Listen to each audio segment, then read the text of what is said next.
Welcome to MSK Tutorials. I'm your host Manoj, and in today's tutorial we are going to build a sample React application without using Create React app. So let's just keep our comfort zone aside. Let's not use any the boilerplates to generate our React project. We're going to use plain Webpack and then create our own files and see how things are working inside. So this is the beauty of creating a boilerplate of your own, because you can actually reuse this boilerplate in various projects and you'll actually understand what is actually happening behind the scenes than to just believe in what Create React app is giving you. There are so many advantages of Create React app. I'm not denying it, but for understanding as beginners in how the React app is coming in the first place, let's create our own Webpack based React boilerplate. Let's get started.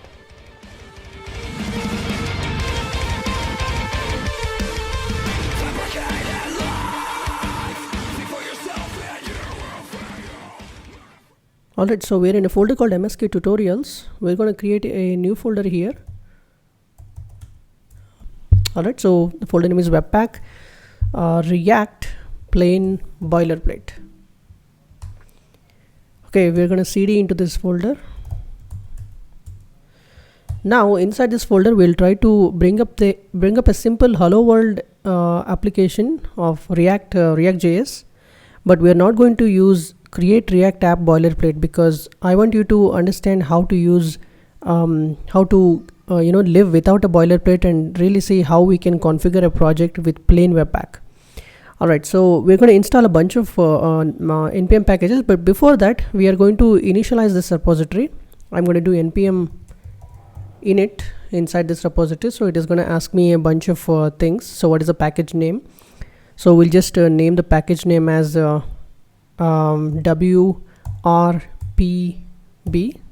meaning Webpack React plain boilerplate, and we're going to leave version as 1.0.0. description we're going to edit as a sample React app without Create React app, right?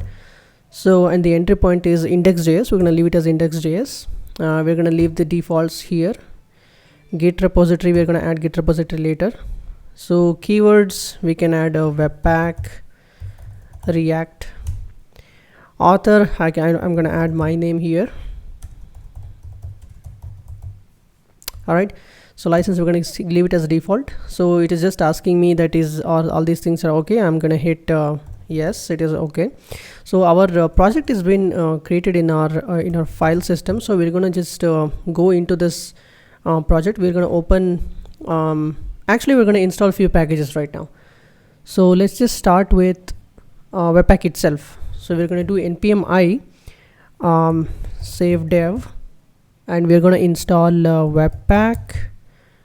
We're going to install Webpack CLI command line interface, and we will also install Webpack dev server. Alright, so we're installing these three packages which are needed for Webpack to work properly. We need Webpack itself, we need a command line interface to work inside our project, and we need a Webpack dev server which is going to act as a front-end static file server. So as we are going to use Webpack to build bundle all the files in our project, it is going to sit in a folder called public, and in this public folder we are going to serve this public folder using the Webpack dev server. So let's just see. It's going to take a while to install these packages. So as it is installing, so I just want to point out that by using Create React app, you have advantages and both disadvantages as well. Advantages being it is really crafted by great engineers out there. It is really optimized, and it gets you it allows you to get started in like minutes, but you kind of fail to understand what is happening behind the scenes. So as a beginner, always try to first try with Create React app, and then after playing a little bit, come back here and try to build a app on your own so that you know exactly how to configure. Alright, so Webpack packages are now installed. So we are going to install a bunch of ESLint packages. So I'm going to just paste a few ESLint packages which are going to allow us to configure ESLint in our project. So ESLint is it is a linter. It will allow us to have a standard code and not have a mess around. So it is going to point out if you are coding in a way it is not supposed to be. It is going to point out so that you can correct it. You can also use the Prettier extension of VS Code to automatically correct whatever mistakes you are making in your project. So we're going to wait a little bit by the time ESLint installs. So I'm just installing ESLint Airbnb base because a lot of people are using this standard configuration of Airbnb base. Alright, so ESLint is now installed. So let's go back here. Now we are going to install a bunch of Webpack plugins. So I'm going to paste a bunch of Webpack plugins here. Alright, so we have Babel loader. So Babel is the transpiler that we are going to use to transpile our code. We are going to choose 2015. Yeah, we're going to actually choose ES5 to convert back from ES6 for better compatibility with old browsers. And also we are using a bunch of plugins here and presets. You can see a Babel preset React here. This is a very standard preset that we're going to use. We're actually going to tell Webpack to use these plugins, take our project, apply these plugins with a certain rules, and then build out a finalized file which we're going to serve using Webpack's own dev server. Alright, so now that these are installed, so it is now time for to install our React. So we're going to do npm I React. We are also going to install React DOM. Obviously, I don't need to explain why we're installing React here. The most popular front-end library as of 2020. Alright, so we also need React DOM for displaying. Alright, so we now have React here. Let's do one thing. Let's just open this project in VS Code. So I'm going to use shell command here. Alright, so this project has been opened in VS Code.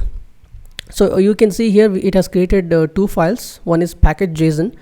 It contains all the configuration that we actually gave before even or during when we created this project, and all the plugins and all the dependencies that I tried to install are here. Few of them are public dependencies and few of them are only dev dependencies. So meaning these will only be used before we ship the product, and these will be injected in the final build that we're going to send to the browser. Alright, so as of now we don't need this test command. Okay, so it says the name is this, and index.js is the main file that this project will look forward to. It also generated a package log.json because we did npm install earlier. I'm just going to open the command line by pressing Ctrl-tilde. So now we are inside the command terminal inside VS Code. Alright, so let's get started. We're going to build a very simple hello world application with React using Webpack. So before doing that, we need to create a Webpack file here. So let's just create webpack.config.js. This is the config file that is going to tell how to bundle this complete project into a single file. So apart from Webpack config.js, we also need a public folder because that is the place where we are going to serve this project from. So we're going to create public folder.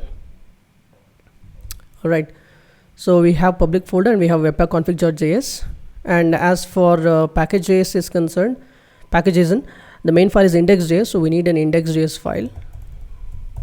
Alright, so we have index.js, we have webpack config, we have public folder. Alright, so let's go inside webpack config and start writing our webpack configuration. Alright, so in order to write the webpack configuration, first we need to write module.exports. So we are going to define what kind of mode are we going to run. So we're going to define mode as development as of now because we are still not ready to ship our product, so let it be development. Then we have to define the entry and output of webpack config. So we're gonna say we have an entry, and what is the entry? The entry is actually the index.js. Index.js is in the root, so index.js is the entry, and we are going to define the output as well. So output will be actually output is an object, and it needs a path and a file name. So in order to get the path, we need to use a package called, we need to require a path. So we're going to do const path equals require. So path, this is by default provided by Node, so which is going to give us the relative path of a file. So we're going to use this path to define the relative path here, right?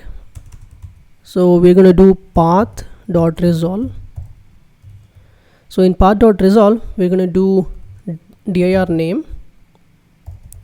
So dir name is going to give us the relative path, and we're going to use the name of the folder that we're going to where we want our output to fall. So that is obviously the public folder. We're going to call the output name as main.js. So what essentially we are telling is, Webpack, take all the things that are present in index.js along with the dependencies that are inserted in index.js or imported in index.js, produce a file and put it in public path, public folder. Alright, so let's write the file name. So file name is main.js. Alright, so now we told Webpack where to take the files and where to put the final file. Now we are going to set target as node for now, and now we are going to define few rules for the, actually we are going to define the dev server configuration now. Dev server. So we're going to tell, this is the actual Webpack dev server that we just installed. So we're going to say open the application in port, we're going to say port as 9500. So we're going to use 9500 port. We are going to define where to take the content from. So we need content base. Where is the content base? Yes, content base is in the public folder. Alright, so we defined it as in the public folder, and we're gonna say open to true. So what this is doing is, whenever you create, whenever you run the Webpack dev server, it is directly going to open 9500. Alright, so now we are going to define, we are going to resolve few things. By the way, whatever I'm writing here, if you just go to webpack.js.org, you will find all sorts of explanations about what these things are and what kind of fields are available in Webpack. The reason why I am writing it right away is because I've done this earlier, so I remember. So even I don't remember all these things, just go to the website, create a sample file for yourself, and you can reuse it every time. So we're going to resolve a bunch of file extensions. So we need to tell Webpack what kind of files it needs to take to build the final output. So we're going to write few extensions. So these are the extensions that Webpack will look for in your project. Extensions. So first we're going to do, obviously we need to bundle all the JavaScript files. We will also bundle all the JSX files. We will also bundle JSON files. Yeah. So why is this in blue color? Okay. Anyway, so this is our resolve. So next thing is we are going to define few rules. So before defining the rules, we actually need a Babel configuration file. So let's create a Babel configuration file here. We'll say it as .babelrc. All right. So you can see the icons are changing because I've installed VS Code's material plugin, a material theme. So it's really useful to distinguish between the files, because there'll be a lot of files in your project and you want to catch them right when you see it. So in this Babel RC file, I'm gonna put a sample Babel configuration, which is gonna allow us to configuration of presets. So I just pasted the presets here. We're going to use a React preset env, and we're going to use preset React, and we're going to use a bunch of plugins to transform. These may or may not be needed in your project, but I'm gonna just keep it there because in my experience I've always used them. So anyway, this is your boilerplate. If they are not used, they're not gonna apply, so doesn't matter. So now that we have babel.rc file, okay, so now that we have the babel.rc file, we need to use that configuration we need to actually set up rules inside Webpack to tell Webpack what to do. Alright, so let's write rules for Webpack. I already have certain rules here. So in rules we are going to define module. So inside the module we need to define the rules. So rules is an array, so this is going to execute one by one. So we just need one rule for now. So inside this rule we actually need to specify what kind of file extension should this rule look for and apply. So we call it as test if this file is this extension, and apply this rule. So we're going to use a regular expression here to test whether the file is a JS file or a JSX file. And then we actually don't want our node modules folder to also get applied with these rules, because they're already applied in the first place. So all these modules, right, whoever has created these modules, they might have already applied all these rules. So we're going to exclude node modules. Okay, we're going to exclude node modules. Don't apply any rules on node modules, just apply rules for the files that we are creating in our project. Alright, so we now have tested that this is the kind of file and we need to exclude this. But what loader should we use to apply this rule? Right, we just installed Babel loader and we're using a babel.rc, so we need to use literally the name itself, the keyword itself is called use this loader. Which loader? Babel loader. How did I get this name? This name is actually in the web package.json. Alright, so now we have defined a rule which says test these files, exclude the files inside node modules, use this Babel loader and this configuration and apply all these rules, then generate a final bundled output and place that output here in main.js. Essentially, take index.js, check for all these file extensions, apply these rules, produce the output, place it in main.js inside the public folder. This is what we told Webpack to do. Okay, now that we have told what to do for Webpack, now we're essentially done with configuring a basic Webpack configuration. So let's just close this file right now. Alright, now we have index.js. So in the index.js, we obviously need to import React from React. We're also going to import a React DOM from React DOM. Alright, so now we need to, let's do one thing. Let's just create a source folder here for better organization of our project. So inside the source folder, we are going to create a app.js. Alright, so let's just import this app.js in index and then serve whatever is there in app.js. So just import app from source / app. Take everything whatever is there in the app.js and we're going to render this out. So render, so we're going to use React DOM dot render.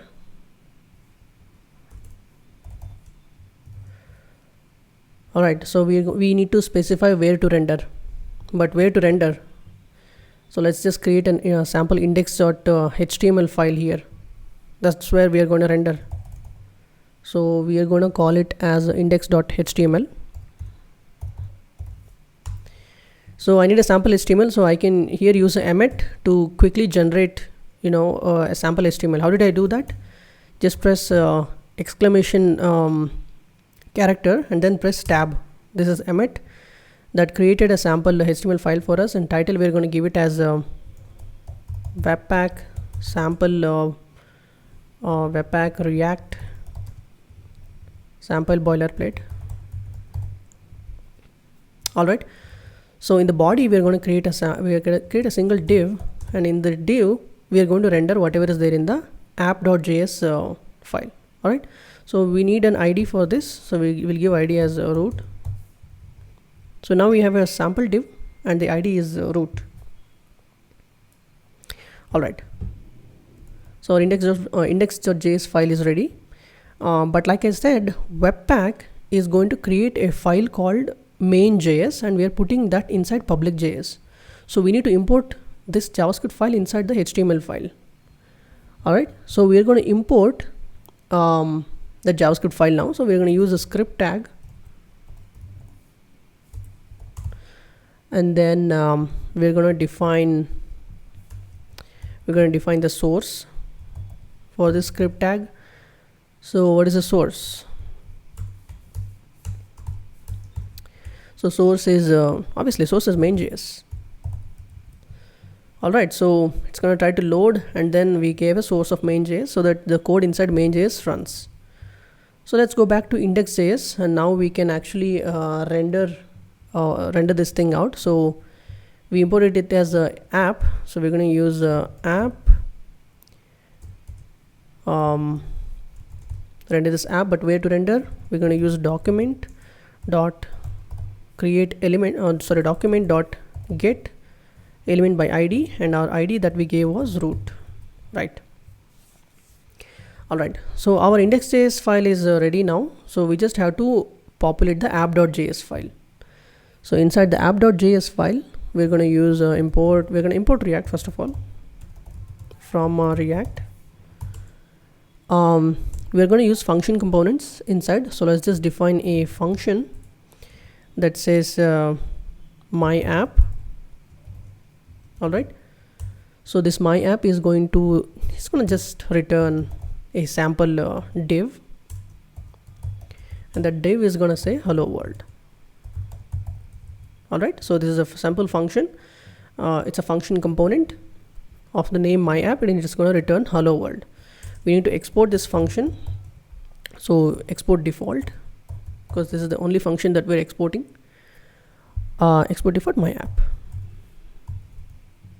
So now our app.js is ready with a hello world text, and it is imported inside index.js, and index.js is taken by Webpack as an entry, and it produces the main.js by applying these rules, and then serves the dev server. A lot of things are going here, but I'll put this project in GitHub in my personal GitHub account, so just check it out.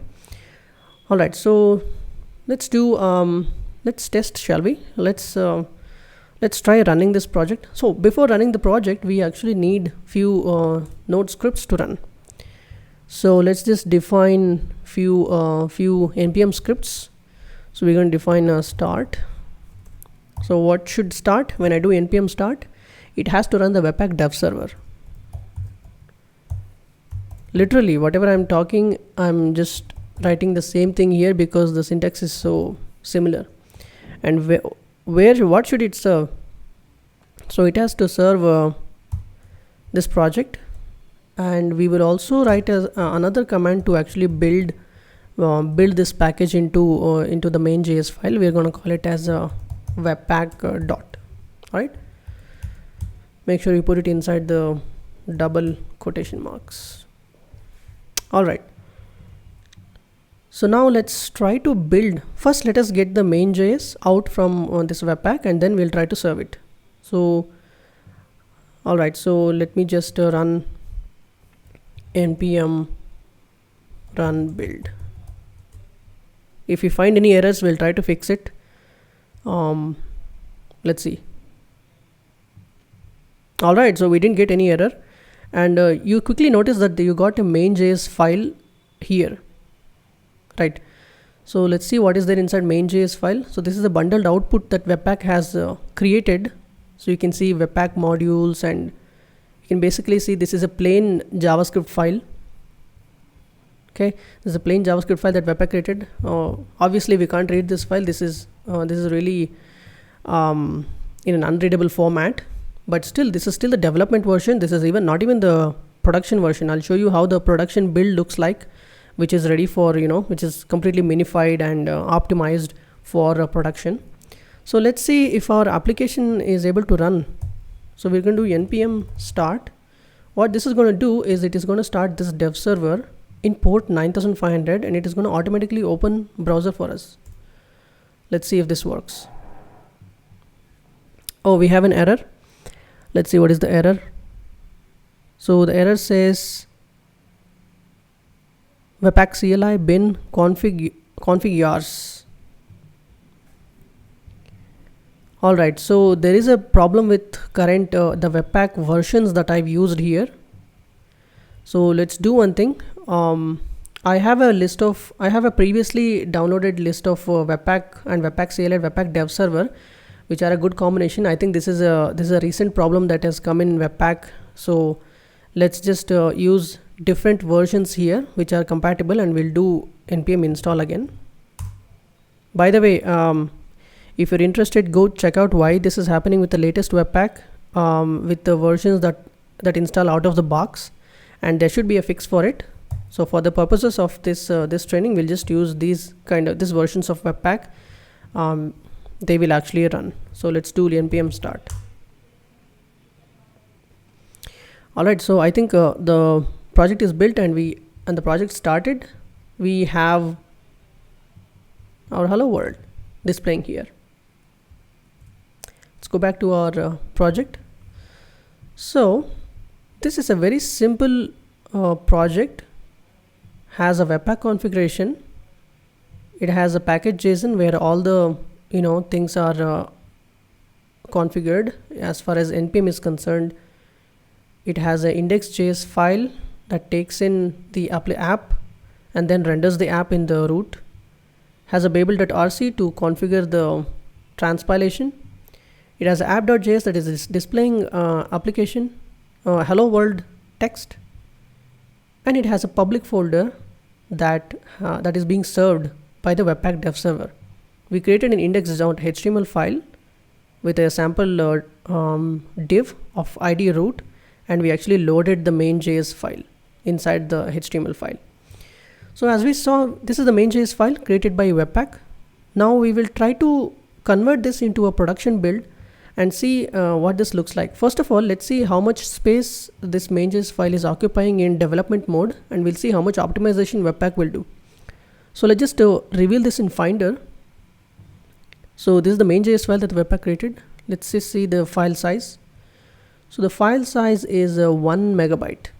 So it's around 1041 kilobytes. All right. So file size is 1 megabyte. We're going to change this mode to production now.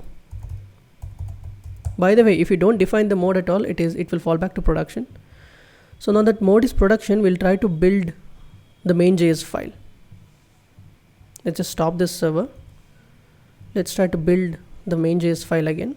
Let's delete the main.js file just so that it's apparent that it has built a new one. So I deleted it. So I'm going to run npm run build with production mode enabled in webpack. Let's see. Created the main.js file.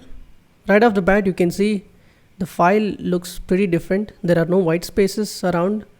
The variables are all they're all created in a different fashion. I mean, this is really optimized code. Let's just see the file size now. Reveal in Finder. It's the main.js file. Information. It's around 135 kilobyte. So the development build was around 1 megabyte, which was for around 1041 kilobytes. It got miniaturized to 135 kilobyte. That's a crazy optimization that webpack has done in production build by removing all the unnecessary stuff in the development build. But why we should use development build, you may ask? Because that's a little bit faster to build a dev build file compared to the production build, because a lot of optimization happens, and your hot reloading will be faster in development mode than the production mode. Alright, so super optimization, 135 KB from 1 MB. This is like almost 80 to 85% of the file size is shrunk down. which is really a good thing because our browser now has to download only this much of file from the internet. Alright, so this was about creating a sample project with a sample webpack config file. Hope you guys enjoyed it. Catch you guys in the next one.